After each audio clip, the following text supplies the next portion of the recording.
111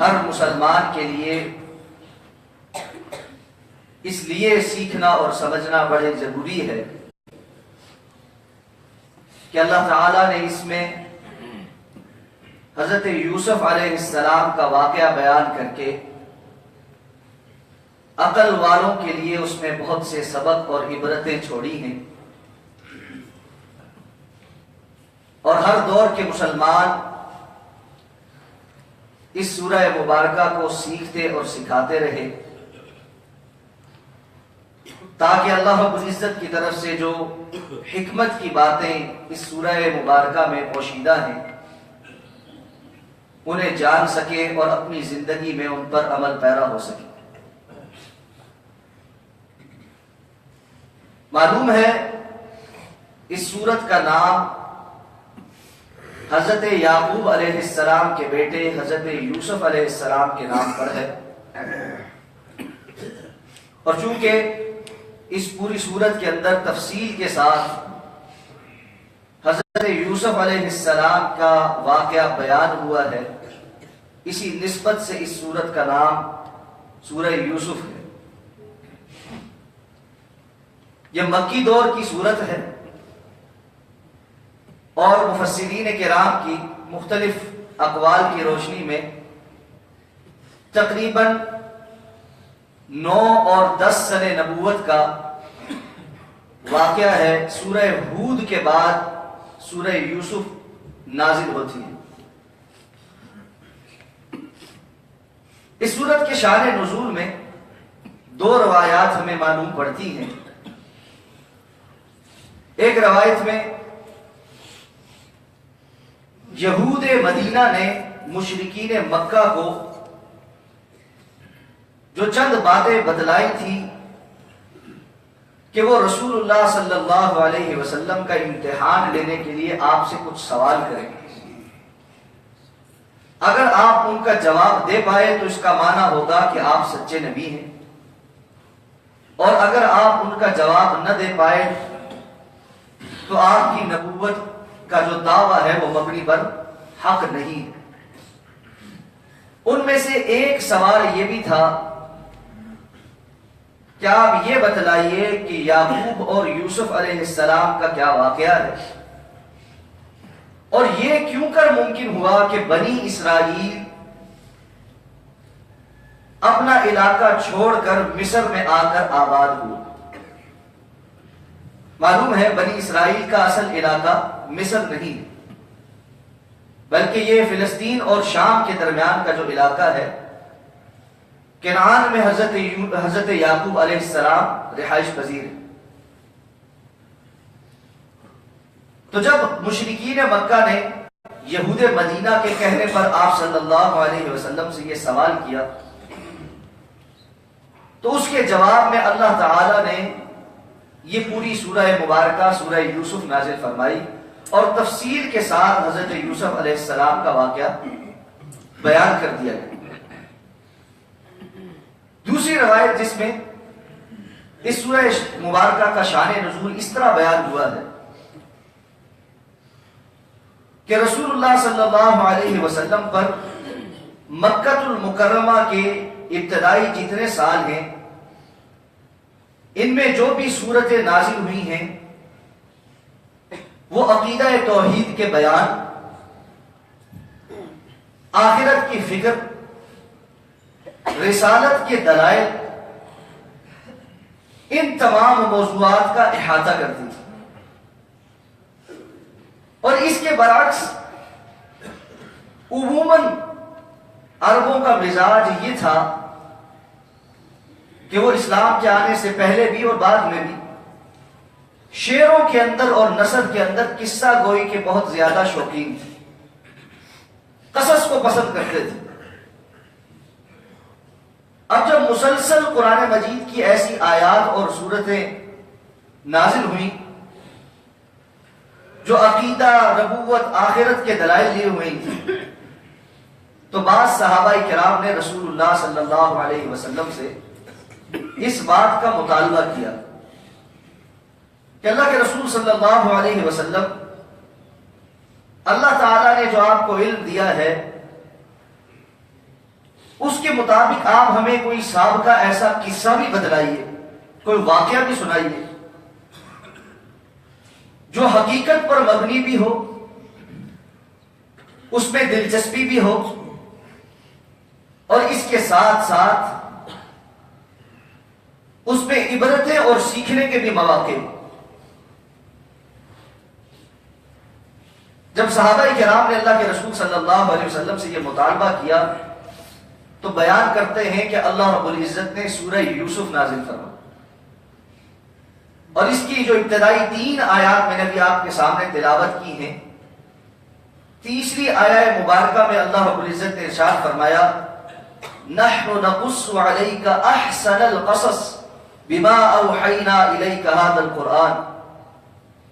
وان كنت من قبله لمن الغافلين۔ ہم آج آپ پر جو وحی اتار رہے ہیں، نقص عليك احسن القصص، ہم قصوں میں سے سب سے بہترین قصہ آپ کے سامنے بیان کرتے ہیں۔ تو یوسف علیہ السلام کی قصے میں، آپ کی کہانی اور واقعے میں ایسی باتیں ہیں جن کو اللہ نے فرمایا احسن القصص، یہ سب سے زیادہ بہترین قصہ ہے کہانیوں۔ بما اوحینا الیک ھذا القرآن، اور بھی بہت سے ہم نے قصص اس قرآن میں آپ کے لیے بیان کیے ہیں، لیکن اس سے زیادہ خوبصورت اور اس سے زیادہ سبق آموز قصہ کوئی اور نہیں۔ اور ساتھ میں اس بات کی بھی وضاحت کر دی وَإِن كُنتَ مِن قَبْلِهِ لَمِنَ الْغَافِلِينَ، جبکہ آپ کو اس سے پہلے اس قصے کی خبر نہیں تھی، آپ کو اس کی تمام تر جزئیات کے ساتھ، تفاصیل کے ساتھ کہ کب کیا ہوا یوسف علیہ السلام کے ساتھ علم نہیں تھا۔ اللہ رب العزت جب چاہتے ہیں آپ کو علم عطا فرماتے ہیں، اور اس کا نتیجہ ہے کہ آپ نے اس قصے کو جاننے کے بعد آگے اپنی امت کے سامنے بیان کر دیا۔ تو قرآن اس قصے کو، اس واقعے کو احسن القصص کہہ رہا، تمام واقعات میں سب سے بہتر واقعہ۔ اس لیے اس بات کی اہمیت اور زیادہ بڑھ جاتی ہے کہ ہم اس اہم ترین واقعے سے روشناس ہوں، اس کو جانیں کہ کیا قرآن بیان کر رہا ہے، اور پھر اس کے ساتھ ساتھ وہ نصیحتیں اور عبرتیں بھی حاصل کریں جو اس قصے کو یہاں پر بیان کرنے کا مقصد ہے۔ کیونکہ قرآن مجید میں اللہ رب العزت نے جہاں جہاں جب بھی کوئی واقعہ بیان فرمایا ہے، وہ بلا ضرورت نہیں ہے۔ خود قرآن بیان کرتا ہے کہ ان قصوں کے اندر، ان واقعات کے اندر جو ہم قرآن میں بیان کرتے ہیں، لآیات لأولی الالباب، عقل والوں کے لیے نشانیاں ہیں۔ اور یہی بات اس سورت کے اندر بھی اللہ رب العزت نے ارشاد فرمائی لَقَدْ كَانَ فِي يُوسُفَ وَإِخْوَتِهِ آيَاتٌ لِلسَّائِلِينَ، البتہ یوسف علیہ السلام اور ان کے بھائی کے واقعات میں لَآيَاتٌ لِلسَّائِلِينَ، البتہ نشانیاں ہیں، عبرتیں ہیں سوال کرنے والوں کے لیے، جو آپ سے آ کر پوچھتے ہیں کہ قصہ سنائیں، یا آپ سے آ کر پوچھتے ہیں کہ یوسف علیہ السلام کا ماجرا کیا ہے۔ تو اس کے اندر اللہ رب العزت نے آیات چھوڑی ہیں، نشانیاں چھوڑی ہیں۔ تو جب کبھی بھی ہم قرآن مجید کے قصص کو سنیں اور سیکھیں، اس ارادے کے ساتھ سیکھیں اور سنیں کہ اللہ رب العزت نے ان میں جو آیات چھوڑی ہیں، جو نشانیاں چھوڑی ہیں، ہم نے وہاں پر رک کر اپنی زندگی کی طرف نظر دوڑا دی۔ یوسف علیہ السلام کا یہ قصہ جس وقت نازل ہو رہا ہے، جیسا کہ میں نے عرض کیا کہ یہ 9 اور 10 سن نبوت کا واقعہ ہے۔ یہ وہ دور ہے جب رسول اللہ صلی اللہ علیہ وسلم کی مخالفت شدت اختیار کر چکی ہے۔ اور ہر طریقے سے آپ کے اپنے قریبی لوگ آپ کے لیے زندگی کا جو دائرہ ہے اس کو تنگ کرتے چلے جا رہے ہیں، بائیکاٹ کیے جا رہے ہیں۔ صحابہ کرام رضوان اللہ تعالی علیہم اجمعین پر تشدد کیا جا رہا تھا، اور قرآن بیان کرتا ہے کہ اب وہ مرحلہ آ گیا ہے، یمکر بک الذین کفروا، اب کافر آپ کے خلاف باقاعدہ پلان کرنا شروع ہو گئے ہیں، لیخرجوک او یقتلوک، کہ یا تو وہ آپ کو جلا وطن کر دے یا نعوذ باللہ قتل کر دے۔ اب ان سخت حالات میں رسول اللہ صلی اللہ علیہ وسلم کی ہمت بندھائی جا رہی ہے، آپ کو تسلی دی جا رہی ہے کہ حالات کتنے ہی سخت کیوں نہ ہو جائیں، اور برا چاہنے والے کیسا ہی برا کیوں نہ چاہتے، جب تک اللہ رب العزت کی طرف سے کوئی پریشانی نہ آنی ہو، کوئی پریشانی آپ کے لیے نہیں لا سکتی، اور جسے اللہ عزتیں دینا چاہے اس کو کوئی ذلیل نہیں کر سکتی، اور سارے مل کر کسی کا نام و نشان مٹانا چاہیں، اللہ اس کا نام و نشان باقی رکھنا چاہے تو کوئی اس کا بال بھی بیگا نہیں کر سکتا۔ یوسف علیہ السلام کا پورا واقعہ اللہ رب العزت کی حکمتوں اور اللہ رب العزت کے فیصلوں کی جو حکمتیں ہیں ان کو بیان کرنے میں، اور کب کب کس طرح ان کے بھائیوں نے، دیگر لوگوں نے جہاں جہاں گئے ان کے خلاف کیسی سازشیں کی گئی، اس کے باوجود اللہ رب العزت نے انہیں کنعان سے اٹھایا اور مصر کے تخت پہ بٹھایا۔ تو رسول اللہ صلی اللہ علیہ وسلم کو بھی یہ بات بتائی جا رہی ہے کہ حالات کتنے ہی بظاہر سخت کیوں نہ ہوں، آپ صبر کے ساتھ اللہ کے دین کا یہ مشن جاری رکھیے، آپ کے برا چاہنے والے ناکام اور نامراد ہو جائیں گے اور اللہ آپ کو ضرور کامیاب فرمائے۔ اور یہ ایک بہت بڑا پیغام ہے جو آج کے اس دور میں امت مسلمہ کے لیے بھی نہایت اہم ہے، اس لیے کہ بظاہر حالات بڑے سخت ہیں اور دن بہ دن مشکلات کے اندر اضافہ ہوتا چلا جا رہا، اور فتنوں کے اس دور کا آغاز ہے جس کے بارے میں رسول اللہ صلی اللہ علیہ وسلم ہمیں خبردار کر کے گئے تھے، اور ہم متعدد خطبات جمعۃ المبارک میں ان کے متعلق احادیث سنتے رہتے ہیں۔ اس دور میں جب دین پر عمل کرنا دن بہ دن مشکل ہو رہا ہے، صبر کے ساتھ اللہ کی رضا کی خاطر اللہ کے دین سے جڑے رہنا، چمٹے رہنا، اور اس وقت کا انتظار کرنا کہ جب اللہ رب العزت کافروں کی دراز کی ہوئی رسی کو کھینچ لے گا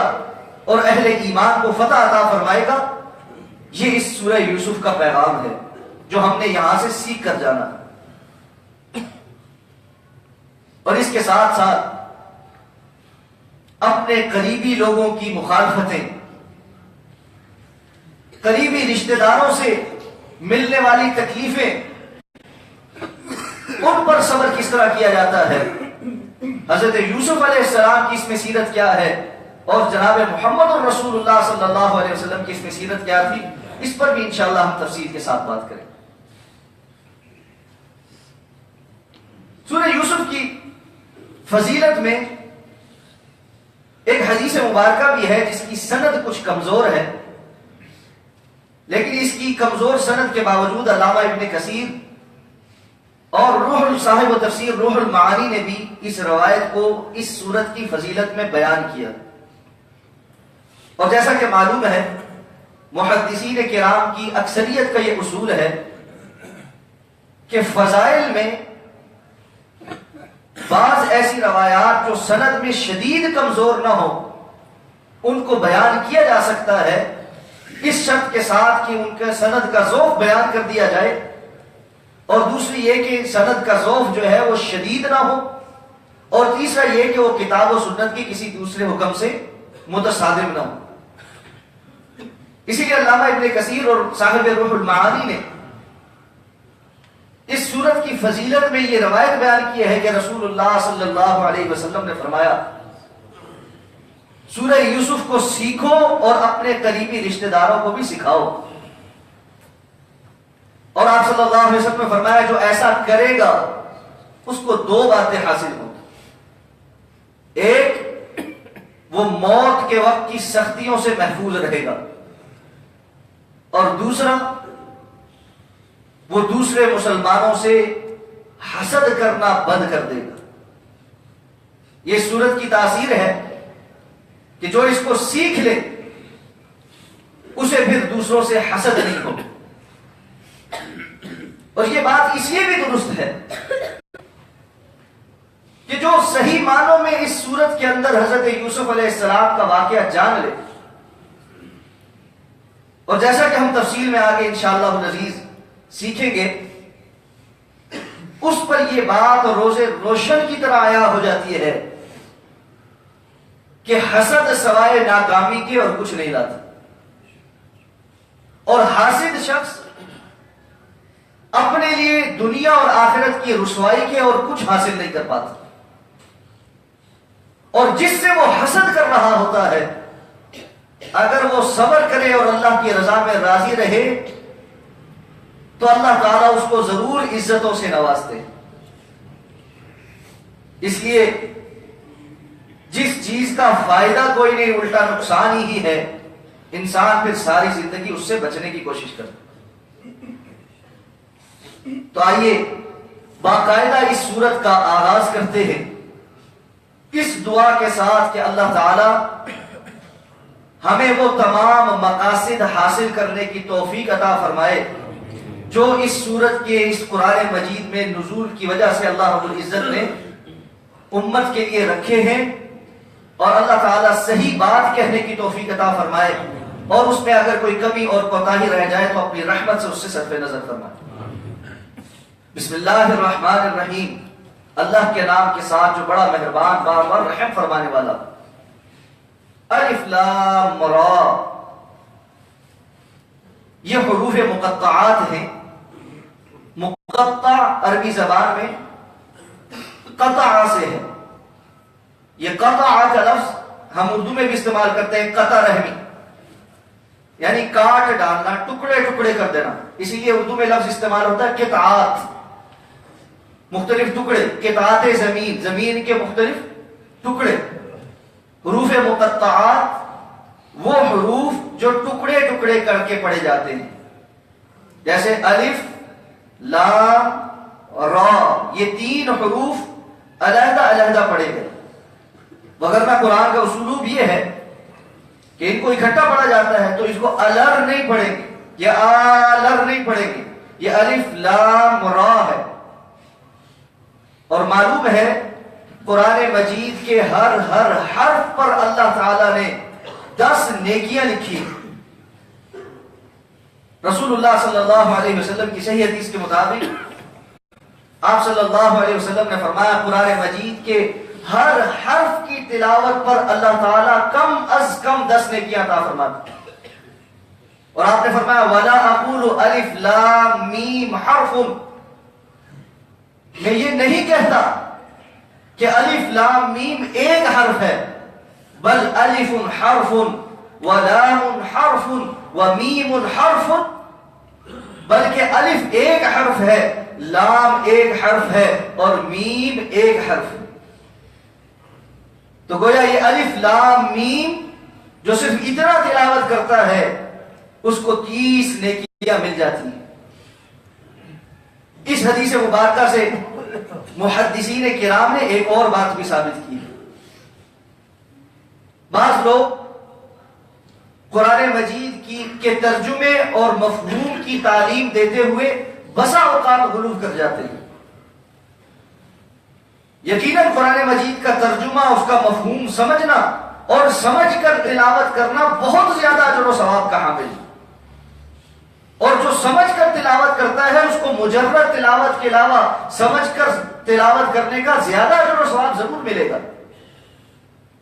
لیکن یہ کہہ دینا کہ بغیر سمجھے تلاوت کرنے کا کوئی فائدہ نہیں، یہ درست بات نہیں ہے. اس لیے کہ حدیث مبارکہ میں اللہ کے رسول نے فرمایا الف لام میم یہ 3 حروف ہیں اور 30 نیکیاں ملتی ہیں. اور حروف مقطعات کے متعلق رسول اللہ صلی اللہ علیہ وسلم نے بیان فرما دیا کہ ان کا معنی اور مفہوم اللہ کے سوا کسی کو معلوم نہیں. تو جن 3 حروف کے متعلق اللہ کے رسول نے فرمایا کہ ان پر 30 نیکیاں ملتی ہیں، اس کا معنی اور مفہوم تو اللہ کے سوا کسی کو معلوم ہی نہیں. تو اگر معنی اور مفہوم کے بغیر پڑھنے کا کوئی ثواب نہ ہوتا تو آپ الف لام میم کے متعلق یہ نہ فرماتے. اس لیے قرآن مجید کی صرف تلاوت کا بھی اجر و ثواب ہے، اور وہ ثواب کم از کم یہ ہے کہ ہر حرف کے بدلے اللہ تعالیٰ 10 نیکیاں عطا فرمائیں گے. اور پھر اس سے آگے ہر کسی کی نیت کا احوال، کتنی محنت اور کوشش سے وہ پڑھتا ہے.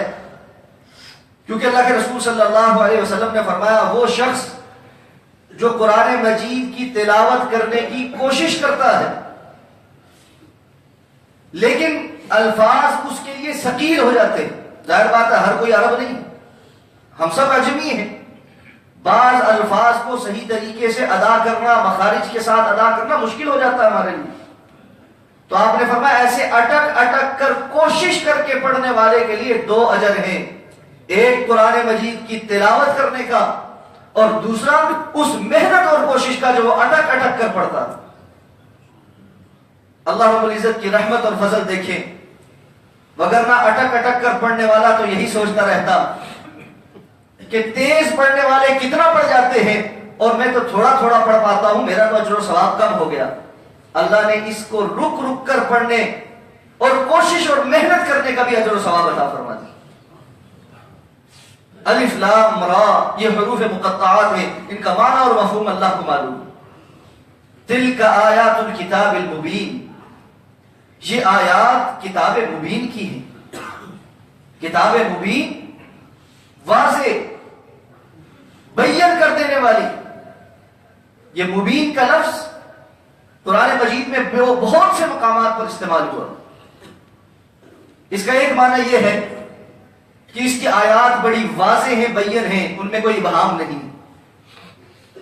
دوسرا معنی کہ یہ حق اور باطل کے درمیان بیان ہیں، حق اور باطل کے درمیان فرق کرنے والی. اور یہ سارے معانی ٹھیک ہیں، اور مفسرین کرام نے اس لفظ کے بہت سے اور دیگر معانی بھی بیان کیے ہیں، اور وہ سارے کے سارے مختلف جگہوں پر جس طرح بیان ہوئے سب ٹھیک ہے. تلک آیات الکتاب المبین یہ اس کتاب کی آیات ہیں جو بڑی واضح ہے، جس میں کوئی ابہام نہیں. یہ وہ کتاب ہے جو حق اور باطل کے درمیان فرق کرنے والی ہے. یہ وہ کتاب ہے جو مبین ہے، جو آسان ہے، جس کو سیکھنا آسان ہے. اور جو یہ کہتا ہے کہ یہ کتاب سمجھ نہیں آتی وہ جھوٹ بولتا ہے. اللہ کی کتاب سچ بولتی ہے. وَلَقَدْ يَسَّرْنَا الْقُرْآنَ لِلذِّكْرِ فَهَلْ مِن مُدَّكِرٍ ہم نے اس کتاب کو نصیحت پکڑنے کے لیے آسان کر دیا، اب ہے جو آگے بڑھ کر نصیحت حاصل کرے. زندگی پوری کتاب کھول کر دیکھنی نہیں، سیکھنے کی کوشش نہیں کرنی، سمجھنے کی کوشش نہیں کرنی، اور اس کے بعد انسان کہے کہ مجھے سمجھ نہیں آتا، یہ درست بات نہیں. دوسری آیت میں فرمایا اِنَّا أَنزَلْنَاهُ قُرْآنًا عَرَبِيًّا لَعَلَّكُمْ تَعْقِلُونَ ہم نے اس کتاب کو عربی زبان میں نازل کیا تاکہ تم عقل اختیار کرو. یہ عربی زبان اس کی بڑی فضیلت ہے. اس کے ساتھ محبت کرنا یہ رسول اللہ صلی اللہ علیہ وسلم کی سنت ہے. آپ صلی اللہ علیہ وسلم نے خود اپنی حدیث مبارکہ میں عربی زبان سے محبت کرنے کی 3 وجوہات بیان فرمائی. پہلی وجہ آپ نے فرمایا میں خود عربی ہوں، یعنی عربی بولتا ہوں. دوسری وجہ آپ نے فرمائی اللہ نے اپنی کتاب کو عربی زبان میں نازل کیا. اور تیسری وجہ آپ نے فرمائی لغت اہل الجنہ یہ جنتیوں کی زبان بھی یہی عربی زبان ہوگی. اس لیے آپ نے فرمایا اس زبان سے محبت کرو، اس زبان سے محبت کریں، اس کو سیکھنے کی کوشش کریں، اپنے بچوں کو سکھانے کی کوشش کریں، اس کے ساتھ کچھ نہ کچھ تعلق ضرور بنائیں. اور یہ کوشش کرنی چاہیے جہاں ہم اپنی زبان میں عام طور پر بولتے ہوئے بہت سے انگریزی کے الفاظ بول جاتے ہیں، اگر ہم آہستہ آہستہ کوشش کریں اور ان کی جگہ عربی کے الفاظ کو لے آئیں